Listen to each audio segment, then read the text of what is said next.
Hey guys, Sure Shot Midget here. I'm going to be doing a review on the Elite Force CQB M4. This is the one that is OEM by Ares, not one that is OEM by VFC. The Force ARES and the Force ARL are OEM by VFC. Now this gun I got at a field to fix for a guy. I don't know him at all. He just had an issue and the owner of the field just asked me to take a look at it. And he said it was gummed up. Now, the barrel is pretty dirty. I have not cleaned the barrel yet, which I should have done. That's the first thing I should have done, but I'll do that eventually before I give it back to the guy.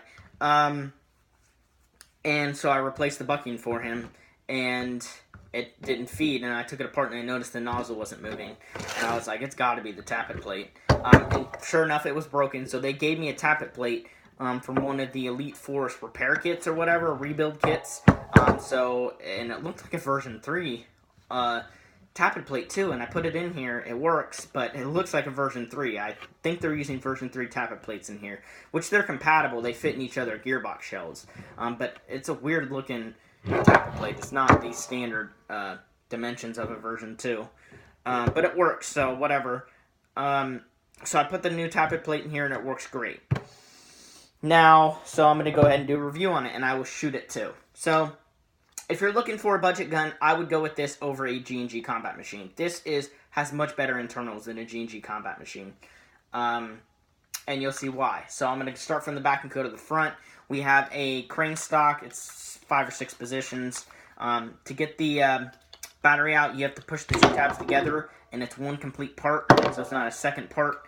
There is a 7.4 LiPo in here. It's a 2000 milliamp, 15 to 25C.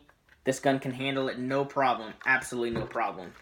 In fact, this gun could handle a 7.4 like 60C, and it would probably be fine. It uses a switch in the gearbox, which I'll get to that later. Metal buffer tube, metal flip-up sight. It has a built-in front sight, triangle sight. Metal rail on the top. Metal quad rail. It comes with a stubby grip. It won't be this loose, but the owner lost the thread part on the side, so it's loose. I actually might have one of those, to be honest. So I might take the time to go find one for him. I probably will. There's no reason not to. The body is plastic, but I would compare it to a G&G. It feels fine. As you can see there, metal selector switch, metal bolt catch, which is non-functional. The bolt here, look how realistic that looks. Looks like a gas blowback. More like a real one. I'm not sure if that's Ares' idea or Elite Force. I think it was Ares is the one that did that. Because, if I recall, the amoebas are the same way. So that's Ares' idea, I'm pretty sure. Which is a great idea. It has a plastic rotary hop-up. The Lancer Tactical copied this, so there's Lancer Tactical and then these. Metal quad rail, like I said. Metal outer barrel. Plastic pistol grip. Let's take it apart. Here is the hop-up unit. It has a white bucking in there, kind of a whitish bucking. It looks kind of green, see-through. That is Ares. They are nice buckings, but they're soft, so they're easy to rip. And an aluminum black outer barrel. I'm not sure the dimensions. I'm assuming a 604.5. This gun had awful compression, so I fixed that. Here's the gearbox. Ares standard gearbox shell. It has some reinforcement. Pink cylinder, non-ported, which is weird for the barrel length, but whatever. 2D gearbox shell. I think it has an M120 in here because it gets 330 with 2.5, which is actually really good because I fixed the compression. What you do is you take the piston O-ring, wrap it around your cylinder, and heat it up and let it sit there. So I did that, and then I put it in, and the FPS went up like 50. So it's almost 400 with the 2, which is legal there at the field. It'll die down too because I just did that. I did that and then I chroned it right after. So it'll die down over time. It'll lose its compression again, but that's just the way it is. Gears are standard. The piston is a metal rack piston. This has full steel tooth piston. There are no other guns in this price range that has that. So that is incredible for Ares to do that. Good job, Ares. Metal rack pistons are pretty much the way for longevity. Some people say, oh, well, if you have metal rack piston, then I'd rather have my gear on my piston brake than my sector gear. I have used metal rack pistons in every build of mine, and I have never had a sector gear brake because of a steel tooth piston. Never. Steel on steel is good. So great piston. I think it's an M120 spring, like I said, maybe an M115-ish. But according to the FPS, it's like 390 with a 2, with good compression. It's probably an M120. The motor in here is better than a G&G, but it is not, like, super good. It's not a Neo-Magnet. It's just has a shiny can, which is cool. Red end bell. The pinion seems good, and the torque is better than a G&G, because I do have a G&G motor downstairs, and I compared. Not much more, but more torque definitely on this. Also, it's not as whiny, so it's more powerful. What else about this? It uses a switch gearbox, just like this ACR. If you haven't seen my video on this, you hear that click? The click is actually, I think it's the spring. Because, look how short it is. It clicks right there, but it doesn't actually fire. Right there. You know what I mean? That's not actually the button being pressed. And there's actually not a button. It's like a cutoff. It uses a standard cutoff lever, but it's a little different. It's hard to explain. Much more reliable, though, I think. And also much better when it comes to battery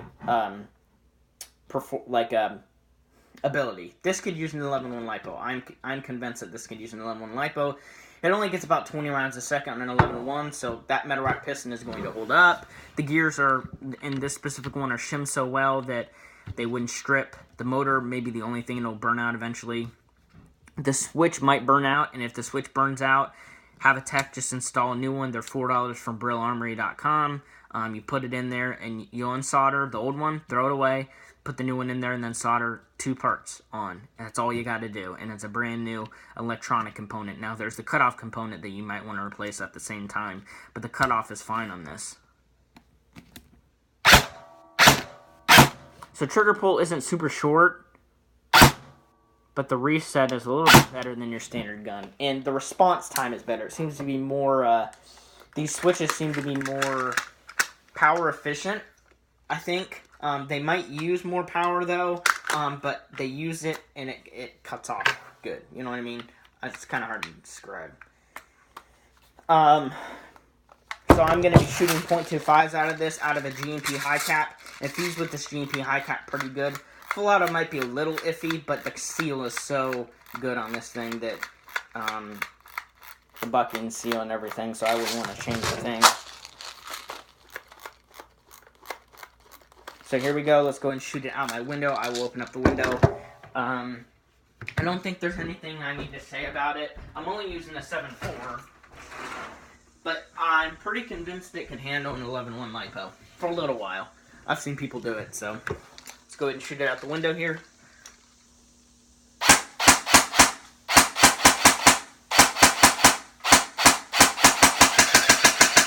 See, the response on this thing's pretty good, and it's not a torquey motor. It's more torquey than, say, a G&G, but it's really not that good of a motor, but it cycles quick. And I don't know if you can tell, it seems like it's cycle completion, because the piston seems like it's all the way forward, which is pretty much true, because I built one of these gearbox with 13-1s and a high torque motor, and it barely pre-cocked. So the way the switch works, it just... It's more of a cycle completion than a standard trigger contacts, because the trigger contacts, when you go up LiPo-wise, you use an 11-1, you're going to be pre-cocking in pretty much every gun with standard trigger contacts. But when you use it with this, the 11-1 doesn't seem to pre-cock much, and with the 7.4, it's not doing it at all. So it sounds like it's cycle completion, and I do like that. It's just the way the switch works, it seems to regulate the power much better. So you should be able to, do upgrades in this and not worry about cycle completion, use a weak spring, and not worry about pre-cocking and overspin, all that sort of stuff. So this would be a good base for like a CQB gun. You know, if you wanted to throw an M100 spring in here, and you can go pretty much play anywhere.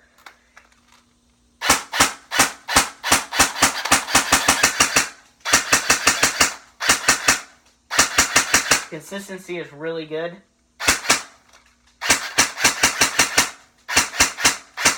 This is about 150 feet up here. And it's clinking it pretty much every time. Let's try some full auto. Full auto feeding is not the best.